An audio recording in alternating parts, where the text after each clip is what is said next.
ನನ್ನ ಪ್ರೀತಿಯ ವೀಕ್ಷಕ ಮಿತ್ರರೆಲ್ಲರಿಗೂ ನಮಸ್ಕಾರ. ನಾನಿವತ್ತು ನನ್ನ ತವರ ಮನೆಯಾದಂತಹ ಚಿಕ್ಕಮಗಳೂರು ಜಿಲ್ಲೆನ ಎಕ್ಸ್ಪ್ಲೋರ್ ಮಾಡ್ತಾ ಇದ್ದೀನಿ. ಚಿಕ್ಕಮಗಳೂರು ಅಂದ್ರೆ ಕೇಳ್ಬೇಕಾ, ಪ್ರವಾಸಿಗರನ್ನ ತನ್ನ ಪ್ರಕೃತಿ ಸೌಂದರ್ಯದಿಂದ ಮನಸೆಳೆಯೋದ್ರಲ್ಲಿ ಎರಡು ಮಾತಿಲ್ಲ. ಈ ನಮ್ಮ ಜಿಲ್ಲೆಯಲ್ಲಿ ಬೆಟ್ಟ ಗುಡ್ಡಗಳಿಂದ ಹಿಡಿದು ಜಲಪಾತ, ಕೆರೆ, ದೇವಸ್ಥಾನ, ಧಾರ್ಮಿಕ ಕೇಂದ್ರಗಳನ್ನು ಸಹ ನೀವು ನೋಡ್ಬೋದು. ಹಾಗೆ ಕರ್ನಾಟಕದಲ್ಲಿ ಎರಡನೇ ಅತಿ ದೊಡ್ಡ ಕೆರೆ ಅಂತ ಖ್ಯಾತಿಯಾದ ಅಯ್ಯನ್ ಕೆರೆಗೆ ನಾವಿವತ್ತು ಬಂದಿದ್ದೀವಿ. ಈ ಕೆರೆನ ನೀವು ನೋಡ್ಬೇಕು ಅಂದ್ರೆ ತುಂಬಾ ಸುಲಭ. ಬೆಂಗಳೂರಿಂದ ಕಡೂರಿಗೆ ಬಂದು ಕಡೂರಿಂದ ಚಿಕ್ಕಮಂಗ್ಳೂರಿಗೆ ಹೋಗೋ ಮಧ್ಯೆ ಚಕ್ರಪಟ್ಟಣ ಸಿಗುತ್ತೆ. ಅಲ್ಲಿ ಈ ಅಯ್ಯನ್ ಕೆರೆ ಇದೆ, ನೀವು ಸಹ ನೋಡ್ಬೋದು. ಈ ಕೆರೆಗೆ ಇತಿಹಾಸ ಮತ್ತೆ ದಂತಕಥೆ ಎರಡೂ ಇದೆ.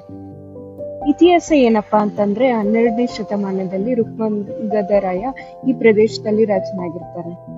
ತನ್ನ ರೈತರು ಮಳೆ ಬರ್ದೇ ಇರೋ ಟೈಮಲ್ಲೂ ಕೂಡ ಬೆಳೆನ ತುಂಬಾ ಚೆನ್ನಾಗಿ ಬೆಳಿಲಿ ಅಂತ ಈ ಕೆರೆನ ನಿರ್ಮಾಣ ಮಾಡ್ತಾನೆ.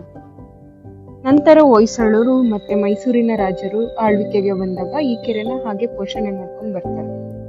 ಇನ್ನು ದಂತಕಥೆ ಹೇಳ್ಬೇಕು ಅಂದ್ರೆ ಈ ಕೆರೆ ಆಗಿಂದಾಗೆ ಬತ್ತೋಗ್ತಾ ಇರುತ್ತೆ. ಇಲ್ಲಿನ ಸಂತರಾಗಿದ್ದಂತಹ ಕರಡಿಪುರದ ಕೊರಗಜ್ಜಯ್ಯ ಈ ಕೆರೆಗೆ ನಾನು ಅಡ್ಡಲಾಗಿ ಕೂರುತ್ತೀನಿ, ನಂತರ ಗೋಡೆನ ಕಟ್ಟುವಂತೆ ಸೂಚನೆ ಮಾಡ್ತಾರೆ. ಅವರ ಅಣತಿಯಂತೆ ವಿಧಿವಿಧಾನನೂ ಸಹ ಅನುಸರಿಸ್ತಾರೆ. ನಂತರ ಕೆರೆ ಬತ್ತೋಗೋದು ನಿಂತೋಗುತ್ತೆ. ಅಂದಿನಿಂದ ಈ ಕೆರೆಗೆ ಅಯ್ಯನ ಕೆರೆ ಅನ್ನೋ ಹೆಸರು ಬಂದಿದೆ ಅಂತ ಹೇಳಲಾಗುತ್ತೆ. ಇದೇ ರೀತಿ ಇನ್ನೊಂದು ದಂತಕಥೆ ಇದೆ. ರಾಜ ರುಕ್ಮಾಂಗದನ ಕಾಲದಲ್ಲಿ ಚನ್ನಬಿಲ್ಲ ಮತ್ತೆ ಹೊನ್ನಬಿಲ್ಲ ಈ ಕೆರೆನ ನಿರ್ವಹಣೆ ಮಾಡ್ತಾ ಇರ್ತಾರೆ. ಒಮ್ಮೆ ಅವರಿಗೊಂದು ಅಶರೀರ ವಾಣಿಯೊಂದು ಕೇಳಿಸುತ್ತೆ.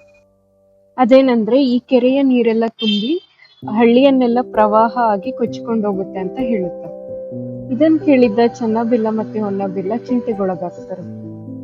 ಇಬ್ರು ಯೋಚನೆ ಮಾಡಿ ನಾವು ನಮ್ಮ ಒಡೆಯನ್ನ ಕೇಳ್ಕೊಂಡ್ ಬರ್ತೀವಿ, ಅಲ್ಲಿವರೆಗೂ ಈ ಹಳ್ಳಿಗೇನು ಪ್ರವಾಹ ಆಗದೆ ಇರೋ ಹಾಗೆ ನೋಡ್ಕೋಬೇಕಂತ ಪ್ರಾರ್ಥನೆ ಮಾಡ್ತಾರೆ.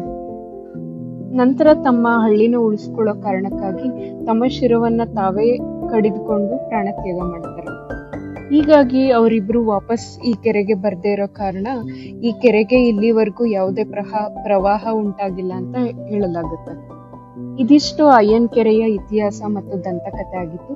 ನಿಮ್ಗೆ ನನ್ನ ವಿಡಿಯೋ ಇಷ್ಟ ಆಗಿದ್ರೆ ಲೈಕ್ ಮಾಡಿ, ಶೇರ್ ಮಾಡಿ, ಸಬ್ಸ್ಕ್ರೈಬ್ ಮಾಡಿ. ಧನ್ಯವಾದಗಳು.